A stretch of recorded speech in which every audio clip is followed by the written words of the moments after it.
Well, it's time for our last tick of the day, and it's Bitcoin. The cryptocurrency is up over 200% year to date. And our next guest thinks that it's going to continue to soar. Joining us now is Anthony Pompliano. He is Morgan Creek Digital Assets co-founder and partner. And Anthony, I know that you're extremely bullish on the price of Bitcoin. One, how high could we see this price go? And two, what's going to get us there? Yeah, I think the important thing to remember about Bitcoin is a fixed supply asset. And so supply and demand, economic supply. And so if there's increases in demand, you're going to see price move up. I think that by the end of 2021, we'll see it eclipse $100,000. And really that's just driven by more institutional interest and then also a lot more global instability that we're seeing kind of the early days of today. If it does hit that $100,000 target that I know you have over the next 2 years, do you expect the price of Bitcoin to remain pretty volatile? It'll definitely remain volatile, right? If you think of how networks like this grow, they have these kind of mini boom and bust cycles. So we'll see a lot of, in a parabolic move upwards, we'll see kind of 20 to 40% drawdowns. We saw one of those already this year, kind of a move from 3,800 or so on up to almost 14,000, drew back down around 10, and then we'll kind of continue up from here. And I think that also to remember is there's more macro trends as well. So we've already seen 3 bear markets where we've drawn down more than 80%.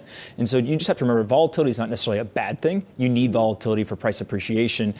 It's just market timing. And so you got to have a long-term view for a volatile asset like this. You mentioned the fact that the 3 bear markets that we've seen for Bitcoin, do you think investors will be able to shrug off those recent memories because that could make people a little bit hesitant in order to invest in Bitcoin? The most important thing about Bitcoin to remember is the best performing asset for the last decade, right? It's outperformed every other asset. And so that volatility is really important when you have a nascent asset. In terms of the bear markets, if you've bought Bitcoin on any day since the very first day it ever was liquid and you held it for 3.5 years, you've made money in terms of US dollar price. And so I think it really rewards people who have a low time preference. And so what we're seeing is if you want to trade around, you want to have this short-term time preference, then you're more likely to get caught in volatility. But that long time preference and supply-demand economics take over and price continues to appreciate.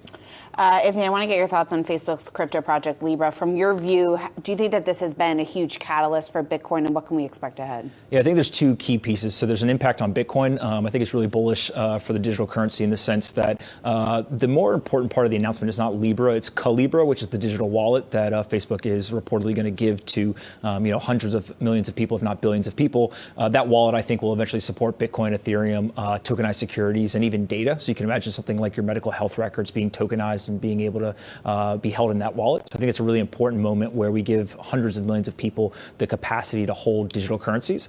The second impact is on countries like China. So China recently came out and said, look, they've been working on a national digital currency, kind of a legal tender for a while now, but they're accelerating those plans in response to Libra, right? They're very worried about if Libra is very U.S. dominant heavy or regulated by the U.S., they feel like that digital currency will give the U.S. an advantage over China. And so China's going to go ahead and push forward at an accelerated rate to build a central bank digital currency. So I think we'll continue to see this kind of game theory play out where every single organization or country has a choice. You can either participate or you cannot, and those that participate will have kind of early mover advantage. Anthony, what do you think is the next psychological barrier to watch for Bitcoin, or I guess another way to put it, the next level that we should be watching? 20,000 is a big one, right? Just it'll set a new all-time high once it breaks through that, and I think that a lot of people were buying in kind of November, December 2017, right, when we were kind of I think it was from 10,000 to 20,000 that move in price took only 18 days. There was hundreds of thousands of people signing up for the first time and buying crypto in that move from 10 to 20,000. And so once we get kind of back over, and if somebody held through the bear market